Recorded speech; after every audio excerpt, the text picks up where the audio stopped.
สวัสดีตอนเย็นครับก็มีอย่างครับนี่เสาร์ยังแรงก็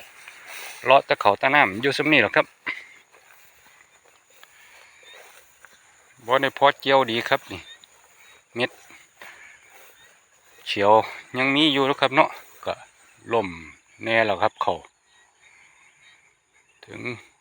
ฝนตกถึงลมนะครับเนาะถึงหนักน้ำหมอกหนักน้ำฝนก็เริ่มปูแน่แล้วครับว่าสิรอให้แก่ดีๆเลี้ยงดีๆจังหน่อยนะครับเนาะค่อยได้น้ำหนักดีครับเดี๋ยวเจียวไปเม็ดเฉียวหลายเพิ่นก็สิหักก็สิตีเฮาแล้วครับเนาะน้ำหนักก็สิบ่ได้ราคาก็สิบ่ดีครับเกิดอาจสิหักเฮาครับเดี๋ยวรอให้มันแก่ดีๆเลี้ยงดีๆก่อนนะครับเนาะว่าสิเจียวบ่เกินอาทิตย์ครับนี่จากอาทิตย์นึงก็สิว่าสิเจียวแล้วครับผมครับเนาะ